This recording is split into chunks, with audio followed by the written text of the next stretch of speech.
Hi hello my dear viewers, ನಾನು ನಿಮ್ಮ ಎವನ್ resource for educate ಚಾನಲ್ನ ವತಿಯಿಂದ ನಿಮಗೆಲ್ಲ ಆತ್ಮೀಯವಾದಂಥ ಒಂದು ಸ್ವಾಗತವನ್ನು ಕೋರ್ತಾ ಸ್ನೇಹಿತರೆ, ಇದು ಶೈಕ್ಷಣಿಕ ಮನೋವಿಜ್ಞಾನದ ಎರಡನೇ ಅಧ್ಯಾಯವಾಗಿರ್ತಕ್ಕಂತಹ ಬೆಳವಣಿಗೆ ಮತ್ತು ವಿಕಾಸ. ಈ ಒಂದು ಅಧ್ಯಾಯಕ್ಕೆ ಸಂಬಂಧಿಸಿದಂತೆ ಪರೀಕ್ಷೆಗಳಲ್ಲಿ ಯಾವ ರೀತಿ ಪ್ರಶ್ನೆಗಳನ್ನು ನಾವು ನಿರೀಕ್ಷಿಸಬಹುದು ಅನ್ನೋದನ್ನು ತಿಳಿಸಿಕೊಡುವಂಥ ಒಂದು ತರಗತಿ ಇದಾಗಿರುತ್ತೆ. ನಾನು ಈಗ ಸಮಯವನ್ನು ವ್ಯರ್ಥ ಮಾಡೋದಿಲ್ಲ. ಮೊದಲನೇ ಕ್ವಶನ್ ಹೀಗಿದೆ: ಕೇವಲ ಗಂಡಿನಲ್ಲಿ ಕಂಡು ಬರ್ತಕ್ಕಂತಹ ಒಂದು ವರ್ಣತಂತು ಯಾವುದು ಅಂತ ಹೇಳಿ ಕೇಳಲಾಗಿದೆ. ಸ್ನೇಹಿತರೆ, ಇದಕ್ಕೆ ಸರಿಯಾದಂಥ ಒಂದು ಉತ್ತರ ಅಂತ ಹೇಳಿದರೆ ಎಕ್ಸ್ ಮತ್ತು ವೈ. ಹೆಣ್ಣು ಎಕ್ಸ್ ಲಿಂಗ ವರ್ಣತಂತು ಇರುವಂತಹ ಅಂಡಾಣುಗಳನ್ನು ಮಾತ್ರ ಉತ್ಪತ್ತಿ ಮಾಡ್ತಾ ಹೋಗ್ತಾಳೆ. ಆದರೆ ಗಂಡು ಎಕ್ಸ್ ಮತ್ತು ವೈ ಲಿಂಗ ವರ್ಣತಂತುಗಳಿರುವ ಎರಡು ರೀತಿಯ ಶುಕ್ರಾಣುಗಳನ್ನು ಉತ್ಪತ್ತಿ ಮಾಡ್ತಾನೆ. ಒಂದು ವೇಳೆ ಎಕ್ಸ್ ಲಿಂಗ ವರ್ಣತಂತು ಇರುವ ಶುಕ್ರಾಣು ಅಂಡಾಣುವಿನ ಜೊತೆ ಸೇರಿದರೆ ಆಗ ಹುಟ್ಟುವಂತಹ ಮಗು ಎಕ್ಸ್ ಲಿಂಗ ವರ್ಣತಂತುಗಳಿರುವಂತಹ ಹೆಣ್ಣು ಮಗುವಾಗಿ ಜನನ ಆಗುತ್ತೆ. ಅದೇ ರೀತಿಯಾಗಿ ವೈ ಲಿಂಗ ವರ್ಣತಂತು ಇರುವ ಶುಕ್ರಾಣು ಅಂಡಾಣುವಿನ ಜೊತೆ ಸೇರಿದರೆ ಎಕ್ಸ್ ಮತ್ತು ವೈ ಲಿಂಗ ವರ್ಣತಂತುಗಳಿರುವ ಗಂಡು ಮಗುವಾಗಿ ಜನನ ಆಗೋದನ್ನು ನಾವು ನೋಡ್ಬೋದು. ಅಂದರೆ ಎಕ್ಸ್ ಲಿಂಗ ವರ್ಣತಂತುಗಳಿದ್ರೆ ಹುಟ್ಟುವಂತಹ ಮಗು ಹೆಣ್ಣು ಮಗು, ಎಕ್ಸ್ ವೈ ಲಿಂಗ ವರ್ಣತಂತುಗಳಿದ್ರೆ ಹುಟ್ಟುವಂತಹ ಮಗು ಗಂಡು ಮಗು ಆಗಿರುತ್ತೆ ಅಂತ ಹೇಳ್ಬೋದು. ಅಂದರೆ ಇಲ್ಲಿ ವೈ ಎನ್ನುವಂತಹ ಲಿಂಗ ವರ್ಣತಂತು ಗಂಡು ಹುಟ್ಟುವಿಗೆ ಕಾರಣವಾಗಬಹುದಾದಂತಹ ಒಂದು ಚಿಕ್ಕ ವರ್ಣತಂತು ಆಗಿರುತ್ತೆ ಅಂತ ಈ ಮೂಲಕ ಹೇಳ್ಬೋದಾಗಿರುತ್ತೆ ಸ್ನೇಹಿತರೆ. ಇದೇ ಪ್ರಶ್ನೆಯನ್ನು ಗಂಡು ಮಗುವಿನ ಜನನಕ್ಕೆ ಕಾರಣವಾಗುವ ವರ್ಣತಂತು ಯಾವುದು ಅಂತೇಳಿ ಕೇಳಲಾಗುತ್ತೆ. ಅಂದರೆ ಇಲ್ಲಿ ಎಕ್ಸ್ ಮತ್ತು ವೈ ಅಂತ ಹೇಳ್ಬೋದು. ಇನ್ನೂ ಕ್ವಶನನ್ನು ಯಾವ ರೀತಿ ಕೇಳ್ತಾರೆ ಇದ್ರ ಮೇಲೆ ಅಂತ ಹೇಳಿದ್ರೆ, ಎಕ್ಸ್ ಮತ್ತು ವೈ ವರ್ಣತಂತುಗಳೆರಡು ಕಂಡು ಬರುವುದು ಈ ಕೆಳಗಿನ ಯಾವ ಕೋಶಗಳಲ್ಲಿ ಅಂತ ಕೇಳಬಹುದು. ಅದರಲ್ಲಿ ಬರುವಂತಹ ಆನ್ಸರ್ ಅಂತ ಹೇಳಿದ್ರೆ ಗಂಡು ಲಿಂಗಾಣುಗಳಲ್ಲಿ ಅಂತ. ಅಂದರೆ ಇಲ್ಲಿ ಎಕ್ಸ್ ಮತ್ತು ವೈ ವರ್ಣತಂತುಗಳೆರಡು ಗಂಡು ಲಿಂಗಾಣುಗಳಲ್ಲಿ ಕಂಡು ಬರ್ತಕ್ಕಂತಹ ಒಂದು ವರ್ಣತಂತುಗಳಾಗಿರುತ್ತೆ ಅಂತ ಹೇಳ್ಬೋದು. ಅದೇ ಯುಗ್ಮದಲ್ಲಿರುವ ಅಂದರೆ ಜೈಗೋಟ್ನಲ್ಲಿರುವ 22 ಜೊತೆ ವರ್ಣತಂತುಗಳನ್ನು ಡ್ಯಾಶ್ ಎನ್ನುವರು ಅಂತೇಳಿ ಕೇಳಲಾಗಿದೆ. ಇದಕ್ಕೆ ಸರಿಯಾದಂಥ ಒಂದು ಉತ್ತರ ಅಂತ ಹೇಳಿದ್ರೆ ಆಟೋಸೋಮ್ಗಳು ಅಂತೇಳಿ ಹೇಳ್ಬೋದು. ಮಾನವನಲ್ಲಿ 23 ಜೊತೆ ವರ್ಣತಂತುಗಳಿರುತ್ತೆ. ಅದರಲ್ಲಿ 22 ಜೊತೆ ವರ್ಣತಂತುಗಳು ವ್ಯಕ್ತಿಯ ಗುಣಲಕ್ಷಣಗಳನ್ನು ನಿರ್ಧರಿಸ್ತಕ್ಕಂತಹ ಒಂದು ವರ್ಣತಂತುಗಳಾಗಿರುತ್ತೆ. ಸೊ ಇವುಗಳನ್ನು ನಾವು ಆಟೋಸೋಮ್ಗಳು ಅಂತೇಳಿ ಕರಿತೇವೆ. ಅಂದರೆ ಲಿಂಗೇತರ ವರ್ಣತಂತುಗಳು ಇವಾಗಿರುತ್ತವೆ.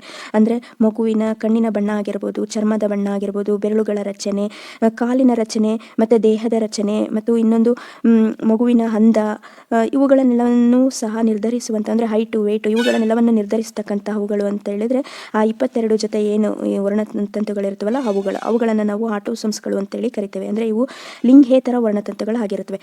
ಅದೇ ರೀತಿಯಾಗಿ ಇನ್ನೇನು ಉಳಿದಿರ್ತಕ್ಕಂತಹ ಒಂದೇ ಒಂದು ಜೊತೆ ವರ್ಣತಂತುಗಳೇನಿರುತ್ತೆ ಅವುಗಳನ್ನು ನಾವು ಲಿಂಗ ವರ್ಣತಂತುಗಳು ಅಂತೇಳಿ ಕರಿತೇವೆ. ಅಂದರೆ ಅವುಗಳು ಬಹಳಷ್ಟು ಮಹತ್ವಪೂರ್ಣವಾದಂತಹ ಒಂದು ವರ್ಣತಂತುಗಳಾಗಿದ್ದು ಹುಟ್ಟುವಂತಹ ಮಗು ಹೆಣ್ಮಗುನೋ ಅಥವಾ ಗಂಡು ಮಗುನೋ ಅನ್ನುವಂಥದ್ದನ್ನು ನಿರ್ಧರಿಸ್ತಕ್ಕಂತಹ ಒಂದು ವರ್ಣತಂತುಗಳಾಗಿರುತ್ತೆ. ಸೊ ಹಾಗಾಗಿ ಅವುಗಳನ್ನು ಲಿಂಗ ನಿರ್ಧಾರಕ ಅಂದರೆ ಸೆಕ್ಸ್ ಡಿಟರ್ಮಿನೇಷನ್ ಕ್ರೋಮೋಸೋಮ್ ಅಂತೇಳಿ ಕರೆಯಲಾಗುತ್ತೆ.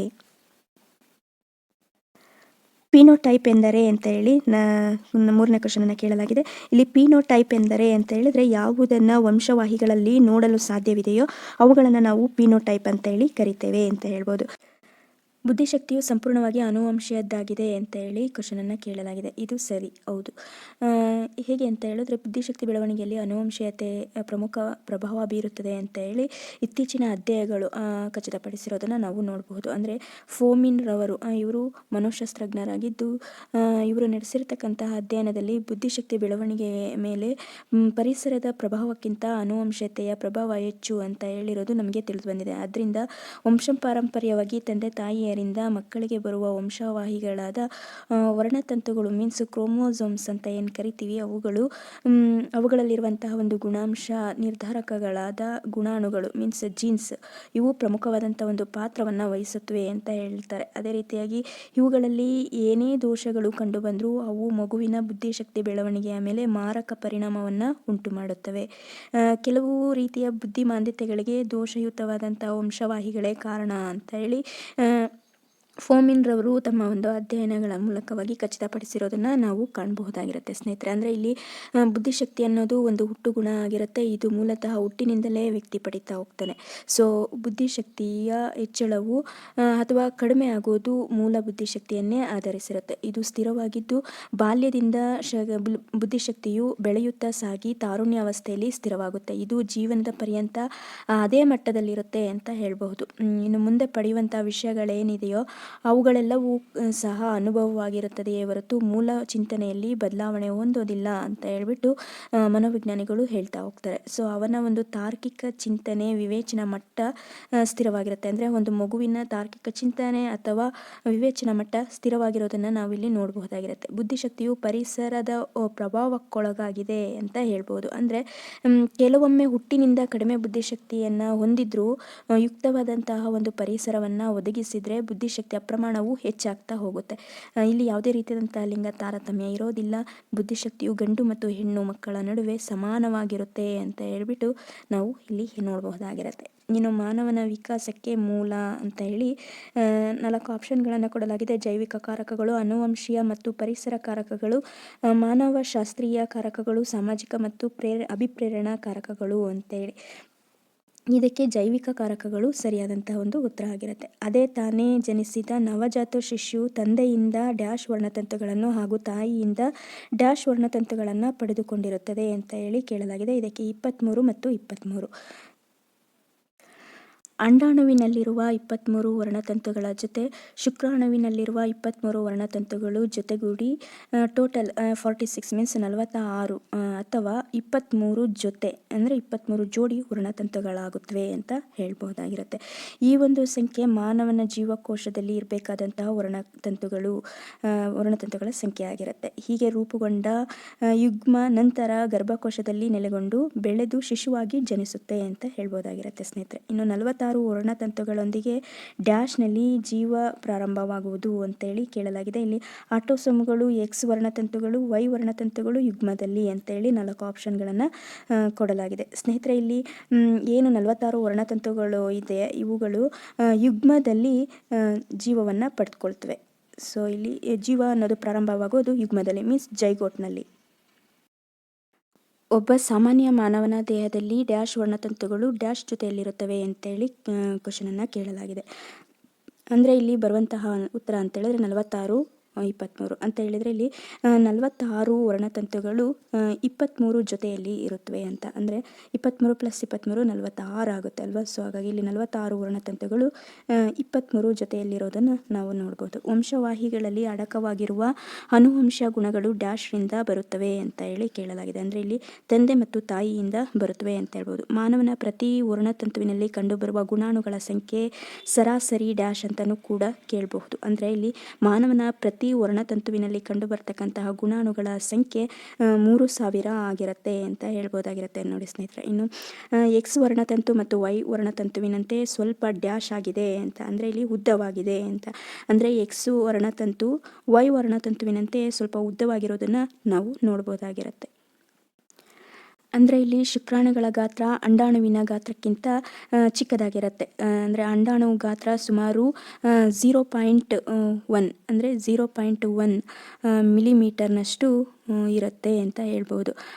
ಆದರೆ ಶುಕ್ರಾಣುವಿನ ಗಾತ್ರ ಸುಮಾರು 0.01 ಮಿಲಿಮೀಟರ್ನಷ್ಟು ಇರೋದನ್ನು ನಾವು ನೋಡಬಹುದಾಗಿರುತ್ತೆ. ಸೊ ಕೆಲವು ಸ್ತ್ರೀಯರು ಒಮ್ಮೆಗೆ ಒಂದಕ್ಕಿಂತ ಹೆಚ್ಚು ಅಂಡಾಣುಗಳನ್ನು ಉತ್ಪತ್ತಿ ಮಾಡುವ ಗುಣವನ್ನು ಹೊಂದಿರ್ತಾರೆ. ಸೊ ಆ ಒಂದು ಸಂದರ್ಭದಲ್ಲಿ ಅವಳಿ ಅಥವಾ ತ್ರಿವಳಿ ಇತ್ಯಾದಿ ಮಕ್ಕಳು ಜನಿಸೋದನ್ನು ನಾವು ಇಲ್ಲಿ ನೋಡಬಹುದಾಗಿರುತ್ತೆ ಸ್ನೇಹಿತರೆ. ಇಲ್ಲಿ 23 ವರ್ಣತಂತುಗಳಲ್ಲಿ ಡ್ಯಾಶ್ ವಿಶಿಷ್ಟ ಪ್ರಾಮುಖ್ಯತೆಯನ್ನು ಪಡೆದಿದೆ ಅಂತ ಹೇಳಿ 4 ಆಪ್ಷನ್ಗಳನ್ನು ಕೇಳಲಾಗಿದೆ. ಲಿಂಗ ವರ್ಣತಂತು, ವಂಶವಾಹಿನಿ, ಆಟೋಸೋಮ್ಸ್, ಗಂಡಾಣು ಅಂತ ಹೇಳಿ. ಸೊ ಇಲ್ಲಿ ಲಿಂಗ ವರ್ಣತಂತು ಇದು ವಿಶಿಷ್ಟವಾದಂಥ ಒಂದು ಪ್ರಾಮುಖ್ಯತೆಯನ್ನು ಪಡೆದುಕೊಂಡಿರುತ್ತೆ. ಯಾಕಂತ ಹೇಳಿದ್ರೆ ಅದು ಲಿಂಗವನ್ನು ಅಂದರೆ ಹುಟ್ಟುವಂಥ ಮಗು ಹೆಣ್ಣು ಅಥವಾ ಗಂಡು ಅನ್ನುವಂತಹ ಲಿಂಗವನ್ನು ನಿರ್ಧರಿಸುವಂತಹ ಒಂದು ವರ್ಣತಂತು ಆಗಿರುತ್ತೆ. ಸೊ ಹಾಗಾಗಿ ಇಲ್ಲಿ ಲಿಂಗ ವರ್ಣತಂತು ಬಹಳಷ್ಟು ವಿಶಿಷ್ಟವಾದಂಥ ಒಂದು ಪ್ರಾಮುಖ್ಯತೆಯನ್ನು ಪಡೆದುಕೊಂಡಿರುತ್ತೆ ಅಂತ ಹೇಳ್ಬೋದು. ಇನ್ನು ಮಗು ಪ್ರಪ್ರಥಮವಾಗಿ ನಡೆದಾಡಲು ಪ್ರಾರಂಭಿಸುವ ಅಥವಾ ಪರಿಪಕ್ವತಾ ಹಂತವನ್ನು ಡ್ಯಾಶ್ ತಿಂಗಳು ಹಂತವು ಡ್ಯಾಶ್ ತಿಂಗಳು ಅಂತ ಹೇಳಿ ಕೇಳಲಾಗಿದೆ. ಅಂದರೆ ಇಲ್ಲಿ 10 ರಿಂದ 12 ತಿಂಗಳು ಅಂತ ಹೇಳ್ಬೋದು. ಇನ್ನು ವರ್ಣತಂತುಗಳಲ್ಲಿದ್ದು ಅನುವಂಶೀಯ ಗುಣಗಳನ್ನು ಹೊಂದಿರುವವು ಅಂತ ಹೇಳಿ ಕೇಳಲಾಗಿದೆ. ಇವು ವಂಶವಾಹಿಗಳು ಮೀನ್ಸ್ ಜೀನ್ಸ್ ಅಂತ ಏನು ಕರಿತೀವಿ ಇವುಗಳು ವರ್ಣತಂತುಗಳಲ್ಲಿದ್ದು ಅನುವಂಶೀಯ ಗುಣಗಳನ್ನು ಒಳಗೊಂಡಿರುತ್ತವೆ ಅಂತ ಹೇಳ್ಬೋದು. ಈ ಕೆಳಗಿನ ಯಾವ ಕಾರಕವು ಕಣ್ಣಿನ ಬಣ್ಣವನ್ನು ನಿರ್ಧರಿಸುವುದು ಅಂತ ಹೇಳಿ ಕೇಳಲಾಗಿದೆ. ಇದು ಕೂಡ ಅನುವಂಶೀಯತೆಯೇ ಆಗಿರುತ್ತೆ. ಅಂದರೆ ಇದರಲ್ಲಿ ಏನು ನಾನು ಆಗಲೇ ಹೇಳಿದೆ 23 ವರ್ಣತಂತುಗಳಲ್ಲಿ 22 ವರ್ಣತಂತುಗಳು ಕಣ್ಣಿನ ಬಣ್ಣ ಆಗಿರ್ಬೋದು ಅಥವಾ ಚರ್ಮದ ಬಣ್ಣ ಮತ್ತು ಕಾಲಿನ ರಚನೆಗಳು ಮತ್ತು ಮುಖದ ರಚನೆ. ಸೊ ಇವುಗಳಿಗೆಲ್ಲವಕ್ಕೂ ಸಂಬಂಧಿಸಿದಂತೆ ಇರುವಂತಹ ಒಂದು ಕ್ರೋಮೋಸೋಮ್ಗಳ ಆಗಿರುತ್ತವೆ. ಸೊ ಹಾಗಾಗಿ ಇದು ಅನುವಂಶೀಯ ಇದಕ್ಕೆ ಸರಿಯಾದಂಥ ಒಂದು ಉತ್ತರ ಅಂತ ಹೇಳ್ಬೋದು. ಇನ್ನು ವಂಶವಾಹಿಗಳು ಡ್ಯಾಶ್ ಆಗಿ ಕಾರ್ಯ ಮಾಡುವವು ಅಂತ, ಇವು ಯಾವಾಗಲೂ ಕೂಡ ಜೋಡಿಯಾಗಿ ಅಥವಾ ಜೊತೆಯಾಗಿ ಕಾರ್ಯವನ್ನು ನಿರ್ವಹಿಸುವಂತಹವುಗಳಾಗಿರ್ತವೆ ಅಂತ ಹೇಳ್ಬೋದಾಗಿರುತ್ತೆ ಸ್ನೇಹಿತರೆ. ಇನ್ನು ಮಾನವನಲ್ಲಿರುವ ಪ್ರತಿಯೊಂದು ಜೀವಕೋಶದಲ್ಲಿ ಡ್ಯಾಶ್ ವರ್ಣತಂತುಗಳಿರುತ್ತವೆ ಅಂತ ಕೇಳಲಾಗಿದೆ. ಇದಕ್ಕೆ ಸರಿಯಾದಂಥ ಒಂದು ಉತ್ತರ ಅಂತ ಹೇಳಿದ್ರೆ 46 ವರ್ಣತಂತುಗಳು ಇರುತ್ತವೆ ಅಂತ ಹೇಳ್ಬೋದು. ಇನ್ನು ಬುದ್ಧಿವಂತ ತಂದೆ ತಾಯಿಯರಿಂದ ಜನಿಸಿದ ಮಗು ಬುದ್ಧಿವಂತನಾಗಿಯೇ ಇರುತ್ತಾನೆ ಅಂತ ಇಲ್ಲಿ ಒಂದು ಸ್ಟೇಟ್ಮೆಂಟನ್ನು ಕೊಡಲಾಗಿದೆ. ಇದು ತಪ್ಪು. ಏಕೆಂತ ಹೇಳಿದ್ರೆ ಇಲ್ಲಿ ಒಂದು ಬುದ್ಧಿವಂತ ತಂದೆ ತಾಯಿಗೆ ಅಂದರೆ ಪ್ರತಿಭಾವಂತ ತಂದೆ ತಾಯಿಗೆ ಜನಿಸುವಂತಹ ಮಗು ಕೂಡ ಪ್ರತಿಭಾವಂತ ಆಗಿರುತ್ತೆ ಅಂತ ಹೇಳಲಿಕ್ಕೆ ಆಗೋದಿಲ್ಲ. ಮತ್ತು ಇದನ್ನು ಇನ್ನೊಂದು ರೀತಿಯಾಗಿ ಕ್ವಶನನ್ನು ಕೇಳ್ಬೋದು. ಏನಂತ ಹೇಳಿದ್ರೆ ಪ್ರತಿಭಾವಂತ ತಂದೆ ತಾಯಿಗಳಿಗೆ ಹುಟ್ಟುವ ಮಕ್ಕಳು ಅವರಿಗಿಂತ ಕಡಿಮೆ ಪ್ರತಿಭಾವಂತರಾಗಿರುವುದು ಮತ್ತು ಅದೇ ರೀತಿ ತುಂಬ ಕಡಿಮೆ ಬುದ್ಧಿಶಕ್ತಿಯುಳ್ಳ ತಂದೆ ತಾಯಿಗಳಿಗೆ ಹುಟ್ಟುವ ಮಕ್ಕಳು ಅವರಿಗಿಂತ ಹೆಚ್ಚಿನ ಬುದ್ಧಿವಂತರಾಗಿರುವುದು ಅಂತೇಳಿ ಈ ಒಂದು ಕೆಳಗಿನ ಯಾವ ತತ್ವಗಳಿಗೆ ಅನುಗುಣವಾಗಿ ಇದು ಕಂಡುಬರುತ್ತೆ ಅಂತ ಕೇಳಲಾಗುತ್ತೆ. ಮೀನ್ಸ್ ರೂಪಕ್ಕೆ ಪ್ರತಿರೂಪನಾಗಿರುವ ತತ್ವ, ಭಿನ್ನತೆಯ ತತ್ವ, ಸಮಶ್ರಯಣದ ತತ್ವ, ಪ್ರತ್ಯೇಕತೆಯ ತತ್ವ ಅಂತೇಳಿ. ಸೊ ಇದನ್ನು ನಾವು ಸಮಶ್ರಯಣದ ತತ್ವ ಅಂತ ಹೇಳಿ ಕರಿಬಹುದಾಗಿರುತ್ತೆ ಸ್ನೇಹಿತರೆ. ಅಂದರೆ ಇಲ್ಲಿ ಬುದ್ಧಿವಂತ ತಂದೆ ತಾಯಿಗಳಿಗೆ ಜನಿಸುವಂತಹ ಮಗು ಬುದ್ಧಿವಂತ ಮಗುನೇ ಆಗಿರಬೇಕು ಅಂತ ಏನಿಲ್ಲ, ದಡ್ಡ ಮಗುನೂ ಜನಿಸ್ಬೋದು. ಅದೇ ರೀತಿಯಾಗಿ ದಡ್ಡ ತಂದೆ ತಾಯಿಗಳಿಗೆ ಜನಿಸುವಂಥ ಮಗು ಬುದ್ಧಿವಂತನಾಗಿ ಕೂಡ ಜನಿಸ್ಬೋದು. ಸೊ ಇದು ಸಮಶ್ರಯಣ ತತ್ವದ ಆಧಾರದ ಮೇಲೆ ನಿಂತಿರುತ್ತೆ ಅಂತ ಹೇಳ್ಬೋದಾಗಿರುತ್ತೆ. ಇನ್ನು ಕೆಳಗಿನವುಗಳಲ್ಲಿ ವ್ಯವಸ್ಥಿತವಾಗಿ ಜೋಡಿಸಿ ಅಂತ ಹೇಳಿ ಇಲ್ಲಿ ಕೆಲವೊಂದು ಹಂತಗಳನ್ನು ಕೊಡಲಾಗಿದೆ. ಕಾರ್ಯಪೂರ್ವ ಹಂತ, ಔಪಚಾರಿಕ ಕ್ರಿಯಾ ಹಂತ, ಮೂರ್ತ ಕ್ರಿಯಾ ಹಂತ ಮತ್ತು ಸಂವೇದನಾ ಚಲನಾ ಹಂತ ಅಂತ ಹೇಳಿ ಅದೇ ರೀತಿಯಾಗಿ ಅದಕ್ಕೆ ತಕ್ಕನಾಗಿ ಕೆಲವೊಂದು ಆಪ್ಷನ್ಗಳನ್ನು ಕೂಡ ಕೊಟ್ಟಿರುವುದನ್ನು ನಾವು ಇಲ್ಲಿ ನೋಡಬಹುದಾಗಿರುತ್ತೆ. ಇದಕ್ಕೆ ಸರಿಯಾದಂತಹ ಒಂದು ಉತ್ತರ ಅಂತ ಹೇಳಿದ್ರೆ ಈ ಆಗಿರುತ್ತೆ ಅಂತ ಹೇಳ್ಬೋದು. ನೋಡಿ, ಮೊದಲು ಸಂವೇದನಾ ಚಲನಾ ಹಂತ ಇರುತ್ತೆ, ಅನಂತರ ಕಾರ್ಯಪೂರ್ವ ಹಂತ, ಮೂರ್ತ ಕಾರ್ಯಗಳ ಹಂತ, ಅನಂತರದಲ್ಲಿ ಬರುವುದೇ ಔಪಚಾರಿಕ ಕ್ರಿಯಾ ಹಂತ ಅಂತ ಹೇಳ್ಬೋದಾಗಿರುತ್ತೆ ಸ್ನೇಹಿತರೆ. ಇನ್ನು ಪಿಯಾಜೆರವರ ಪ್ರಕಾರ ಶೈಶಾವಸ್ಥೆಯು ಡ್ಯಾಶ್ ಹಂತದಲ್ಲಿ ಬರುವುದು ಅಂತೇಳಿ ಕೇಳಲಾಗಿದೆ. ಸೊ ಇದಕ್ಕೆ ಸರಿಯಾದಂತಹ ಒಂದು ಉತ್ತರ ಅಂತ ಹೇಳಿದ್ರೆ ಸಂವೇದನಾ ಚಲನಾ ಹಂತ ಆಗಿರುತ್ತೆ. ಸೊ ಪಿಯಾಜೆರವರ ಪ್ರಕಾರ ಶೈಶವಾವಸ್ಥೆಯು ಸಂವೇದನಾ ಚಲನಾ ಹಂತದಲ್ಲಿ ಕಂಡುಬರುತ್ತೆ ಅಂತ ಹೇಳಬಹುದು. ಸಂವೇದನಾ ಗತಿ ಹಂತ ಅಂತ ಹೇಳಿದ್ರೆ ಮಗುವಿನ ಜನನದಿಂದ 2ನೇ ವಾರದವರೆಗಿನ ಹಂತವನ್ನು ಸಂವೇದನಾ ಗತಿ ಹಂತ ಅಂತ ಹೇಳಿ ಕರಿತೇವೆ. ತನ್ನ ಸುತ್ತಮುತ್ತಲಿರ್ತಕ್ಕಂತಹ ಪರಿಸರದಲ್ಲಿರುವ ವಸ್ತುಗಳನ್ನು ಪ್ರತ್ಯೇಕಿಸುವ ಹಾಗೂ ವಸ್ತುಗಳು ಕಣ್ಣಿಗೆ ಕಾಣದಿದ್ದರೂ ಅವುಗಳ ಅಸ್ತಿತ್ವವಿದೆ ಎಂಬುದನ್ನು ಅರ್ಥ ಮಾಡಿಕೊಳ್ಳುವಂಥ ಒಂದು ಅರಿವು ಈ ಒಂದು ಸಂದರ್ಭದಲ್ಲಿ ಉಂಟಾಗುತ್ತೆ ಅಂತ ಹೇಳ್ಬೋದು. ಸೊ ಇನ್ನು ಈ ಒಂದು ಅವಧಿಯಲ್ಲಿ ಮಗು ಜ್ಞಾಪಕ ಶಕ್ತಿಯನ್ನು ತೋರಿಸುತ್ತದೆ ಮತ್ತು ವಸ್ತು ಗಾತ್ರ ಆಕಾರವನ್ನು ನಿಖರವಾಗಿ ತಿಳಿಯಲು ಸಾಧ್ಯ ಆಗೋದಿಲ್ಲ. ಅಷ್ಟು ಇಷ್ಟು ಎಂದು ವ್ಯಕ್ತಪಡಿಸುವುದು ಮಗುವಿನ ಸಂವೇದನೆ ಮತ್ತು ಗತಿಶೀಲನ ಚಟುವಟಿಕೆಗಳ ಅನ್ಯೋನ್ಯ ಕ್ರಿಯೆಯನ್ನು ಗುರುತಿಸಿ ಮೊದಲ 2 ವರ್ಷಗಳ ಹಂತವನ್ನು ಸಂವೇದನಾ ಗತಿ ಹಂತ ಅಂತ ಹೇಳ್ಬಿಟ್ಟು ಕರೆಯಲಾಗುತ್ತೆ ಅಂತ ಹೇಳಲಾಗುತ್ತೆ. ಇನ್ನು ಈ ಒಂದು ಹಂತದಲ್ಲಿ ವಸ್ತುಗಳು ತನ್ನಿಂದ ಪ್ರತ್ಯೇಕವಾಗಿ ಇರುವವು ಎನ್ನುವಂಥ ಒಂದು ಅಂಶವನ್ನು ಮಗು ಅರ್ಥ ಮಾಡಿಕೊಂಡಿರುತ್ತೆ. ಅಷ್ಟೇ ಅಲ್ಲ, ಪರಿಸರದ ಮೇಲೆ ಉಂಟು ಮಾಡುವ ಪರಿಣಾಮಗಳ ಸಂಬಂಧದ ಅರಿವು ಕ್ರಮೇಣ ಮೂಡ್ತಾ ಹೋಗುತ್ತೆ. ಸೊ ಇದರ ಒಂದು ಪರಿಣಾಮವಾಗಿ ಉದ್ದೇಶಪೂರ್ವಕವಾಗಿ ವರ್ತಿಸಿ ಇಚ್ಛಿತ ಘಟನೆಗಳು ಮುಂದುವರಿಯುವಂತೆ ಮಾಡಲು ಮಗು ಕಲಿಯುತ್ತೆ ಅಂತ ನಾವು ಈ ಮೂಲಕ ಹೇಳ್ಬೋದಾಗಿರುತ್ತೆ. ಇನ್ನು ಕಾರ್ಯಪೂರ್ವ ಅಂತ ಹೇಳೋದಾದ್ರೆ 2ನೇ ವಾರದಿಂದ 7 ವರ್ಷದವರೆಗಿನ ಒಂದು ಹಂತವನ್ನು ಕಾರ್ಯಪೂರ್ವ ಹಂತ ಅಂತ ಹೇಳಿ ಕರಿಬಹುದಾಗಿರುತ್ತೆ. ಇನ್ನು ಅದೇ ರೀತಿಯಾಗಿ ಮೂರ್ತ ಕಾರ್ಯಗಳ ಹಂತ ಅಂತ ಹೇಳಿದ್ರೆ 7ನೇ ವರ್ಷದಿಂದ 11 ವರ್ಷದ ಒಳಗಿನ ಒಂದು ಹಂತವನ್ನು ನಾವು ಮೂರ್ತ ಕಾರ್ಯಗಳ ಹಂತ ಅಂತೇಳಿ ಕರೆಯಲಾಗುತ್ತೆ. ಇನ್ನು ಔಪಚಾರಿಕ ಕಾರ್ಯಗಳ ಹಂತ ಅಂತ ಹೇಳೋದಾದ್ರೆ 11 ವರ್ಷದ ನಂತರದ ಹಂತ ಇದಾಗಿರುತ್ತೆ ಅಂತ ಹೇಳ್ಬೋದು. ಸೊ ಈ ಒಂದು ಹಂತದಲ್ಲಿ ಜ್ಞಾನಾತ್ಮಕ ವಿಕಾಸ ಹೆಚ್ಚಾಗಿರುತ್ತೆ. ಯಾವುದರಲ್ಲಿ? ಔಪಚಾರಿಕ ಕಾರ್ಯಗಳ ಹಂತದಲ್ಲಿ ಅಂತ ಹೇಳ್ಬೋದಾಗಿರುತ್ತೆ ಸ್ನೇಹಿತರೆ. ಇನ್ನು ಮುಂದುವರೆದಂತೆ ಕ್ವಶನ್ ಅನ್ನು ನೋಡೋದಾದ್ರೆ ನವಜಾತ ಶಿಶುವಿನ ತಲೆಯು ಅದರ ದೇಹದ ಒಟ್ಟು ಗಾತ್ರದ ಡ್ಯಾಶ್ ಪ್ರತಿಶತರಷ್ಟಿರುತ್ತೆ ಅಂತ ಹೇಳಿ ಕೇಳಲಾಗಿದೆ. ಇದಕ್ಕೆ ಸರಿಯಾದಂಥ ಒಂದು ಉತ್ತರ ಅಂತ ಹೇಳೋದಾದರೆ 25 ಆಗಿರುತ್ತೆ.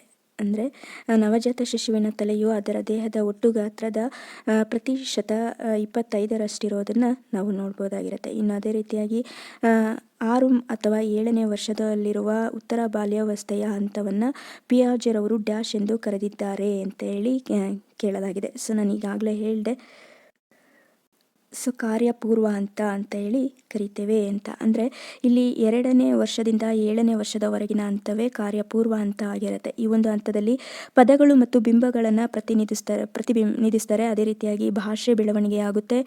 ಮಗುವಿನಲ್ಲಿ ಅಹಂ ಕೇಂದ್ರಿತವಾಗಿರುತ್ತೆ. ಅಂದರೆ ಇಲ್ಲಿ ಅಹಂ ಕೇಂದ್ರವು ಇಲ್ಲಿ ಹೆಚ್ಚು ಪ್ರಧಾನವಾಗಿರುತ್ತೆ ಅಂತ ಹೇಳ್ಬೋದು. ಅಂದರೆ ಪ್ರಧಾನ ಗುಣಗಳನ್ನು ಆಧರಿಸಿ ವಸ್ತುಗಳನ್ನು ವರ್ಗೀಕರಿಸ್ತಾ ಹೋಗ್ತಾನೆ. ಅಂಕಿ ಸಂಖ್ಯೆಗಳು ಹಾಗೂ ಸ್ಥಾನ ಬೆಲೆ ಕಲ್ಪನೆಯನ್ನು ಬೆಳೆಸಿಕೊಳ್ತಾ ಹೋಗ್ತಾನೆ. ಸೊ ಸಾಮಾಜಿಕ ಹೊಂದಾಣಿಕೆ ಪ್ರಾರಂಭ ಈ ಒಂದು ಹಂತದಲ್ಲಿ ಆಗುತ್ತೆ ಅಂತ ಹೇಳ್ಬೋದು. ಇನ್ನು ಜಗತ್ತು ಇರೋದು ನನಗಾಗಿ ಅನ್ನುವಂಥ ಒಂದು ಭಾವನೆ ಇವನಲ್ಲಿ ಮೂಡ್ತಾ ಹೋಗುತ್ತೆ.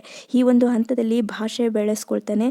ಮತ್ತು ಈ ಒಂದು ಹಂತದ ಅಂತ್ಯದ ವೇಳೆಗಾಗಲೇ ಸಂಖ್ಯೆಗಳನ್ನು ಬಳಸಲು ಪ್ರಾರಂಭ ಮಾಡ್ತಾ ಹೋಗ್ತಾನೆ. ಮತ್ತು ಸ್ಥಾಯಿತ್ವದ ಪರಿಕಲ್ಪನೆ ಈ ಒಂದು ಹಂತದ ಅಂತ್ಯದಲ್ಲಿ ವಿಕಸನವಾಗ್ತಾ ಹೋಗುತ್ತೆ ಅಂತ ಕೂಡ ನಾವು ಹೇಳ್ಬೋದಾಗಿರುತ್ತೆ.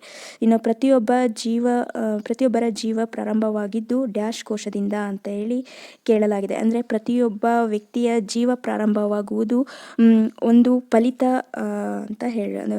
ಕೋಶದಿಂದ ಅಂತ ನಾವು ಇಲ್ಲಿ ಹೇಳ್ಬೋದಾಗಿರುತ್ತೆ ಸ್ನೇಹಿತರೆ. ಅದೇ ರೀತಿಯಾಗಿ ಸಮಾಗಮ ಹಂತದಲ್ಲಿ ವೀರ್ಯಾಣುವಿನಲ್ಲಿ ಡ್ಯಾಶ್ ವರ್ಣತಂತು ಇದ್ದರೆ ಜನಿಸುವ ಮಗು ಹೆಣ್ಣಾಗುತ್ತದೆ ಅಂತ ಹೇಳಿ ಕೇಳಲಾಗಿದೆ. ಸೊ ಇಲ್ಲಿ XX ವರ್ಣತಂತು ಇದ್ದರೆ ಜನಿಸುವಂತಹ ಮಗು ಹೆಣ್ಣು ಮಗು ಆಗಿರುತ್ತೆ ಅಂತ ಇಲ್ಲಿ ಈ ಮೂಲಕ ಹೇಳ್ಬೋದಾಗಿರುತ್ತೆ. ಸ್ನೇಹಿತರೆ, ಇದುವರೆಗೂ ನಾನು ಶೈಕ್ಷಣಿಕ ಮನೋವಿಜ್ಞಾನದ ಅಧ್ಯಾಯ 2 ಅಂದರೆ ಬೆಳವಣಿಗೆ ಮತ್ತು ವಿಕಾಸ ಈ ಒಂದು ಅಧ್ಯಾಯಕ್ಕೆ ಸಂಬಂಧಿಸಿದಂತೆ ಕೆಲವೊಂದು ಕ್ವಶನ್ಗಳನ್ನು ವಿವರಣಾತ್ಮಕವಾಗಿ ವಿಶ್ಲೇಷಣೆ ನೀಡಿರ್ತೀನಿ. ಈ ಒಂದು ವಿಶ್ಲೇಷಣೆ ನಿಮಗೆ ಇಷ್ಟ ಆಗಿತ್ತು ಅಂತ ಹೇಳಿದ್ರೆ ಶೇರ್ ಮಾಡಿ, ಕಮೆಂಟ್ ಮಾಡಿ ಹಾಗೂ ಲೈಕ್ ಮಾಡಿ, ಸಬ್ಸ್ಕ್ರೈಬ್ ಮಾಡಿ. ಮತ್ತು ಪಕ್ಕದಲ್ಲೇ ಇರ್ತಕ್ಕಂಥ ಬೆಲ್ಲೈಕನನ್ನು ಟಚ್ ಮಾಡೋದನ್ನು ಮರಿಬೇಡಿ. ಏಕೆ ಅಂತ ಹೇಳಿದ್ರೆ ನಾನು ಮಾಡುವಂತಹ ಎಲ್ಲ ವಿಡಿಯೋಗಳ ಲಿಂಕು ಮೊದಲು ನಿಮಗೆ ಶೇರ್ ಆಗುತ್ತೆ. ಅಷ್ಟೇ ಅಲ್ಲ, ಯಾರ್ಯಾರು TET ಮತ್ತು ವಿಲೇಜ್ ಅಕೌಂಟೆಂಟ್ PDO ಮತ್ತು ಇನ್ನಿತರ ಎಲ್ಲ ರೀತಿಯಾದಂಥ ಸ್ಪರ್ಧಾತ್ಮಕ ಪರೀಕ್ಷೆಗಳಿಗೆ ತಯಾರಿಯನ್ನು ನಡೆಸ್ತಾ ಇದ್ದೀರಾ, ನಿಮಗೆಲ್ಲ ಉಪಯುಕ್ತವಾದಂಥ ಒಂದು ಮಾಹಿತಿ ಮತ್ತು ನೋಟ್ಸ್ಗಳು, ಕ್ವಿಜ್ಗಳು A1 ರಿಸೋರ್ಸ್ ಫಾರ್ ಎಜುಕೇಟ್ ಅನ್ನುವಂಥ ಒಂದು ಟೆಲಿಗ್ರಾಮ್ ಚಾನಲ್ನಲ್ಲಿ ಉಚಿತವಾಗಿ ಲಭ್ಯವಿದ್ದು ನೀವು ಅಲ್ಲಿ ಹೋಗೋದ್ರ ಮೂಲಕ ಉಚಿತವಾಗಿ ಪಡೆದುಕೊಳ್ಬಹುದು. ಸೊ ನನ್ನ ಡಿಸ್ಕ್ರಿಪ್ಷನ್ ಬಾಕ್ಸ್ನಲ್ಲಿ ಆ ಒಂದು ಲಿಂಕನ್ನು ಶೇರ್ ಮಾಡಿರ್ತೇನೆ. ಆ ಲಿಂಕನ್ನು ಕ್ಲಿಕ್ ಮಾಡೋದ್ರ ಮೂಲಕ A1 ರಿಸೋರ್ಸ್ ಫಾರ್ ಎಜುಕೇಟ್ ಚಾನಲ್ನಲ್ಲಿ ನೀವು ಕೂಡ ಸದಸ್ಯತ್ವವನ್ನು ಪಡೆದುಕೊಳ್ಬೋದು. ಇದು ಸಂಪೂರ್ಣವಾಗಿ ಉಚಿತವಾಗಿರುತ್ತೆ ಮತ್ತು ನೀವು ಕಟ್ಟುವಂತಹ ಎಲ್ಲ ಪರೀಕ್ಷೆಗಳಿಗೂ ಕೂಡ ಉಪಯುಕ್ತವಾದಂಥ ಒಂದು ಮಾಹಿತಿಯನ್ನು ನೀಡುತ್ತೆ. ಸೊ ಈ ಒಂದು ಇನ್ಫಾರ್ಮೇಷನ್ ನಿಮಗೆ ಇಷ್ಟ ಆಗಿತ್ತು ಅಂತ ಹೇಳಿದರೆ ಸಬ್ಸ್ಕ್ರೈಬ್ ಆಗೋದನ್ನು ಮರಿಬೇಡಿ. Thanks for watching.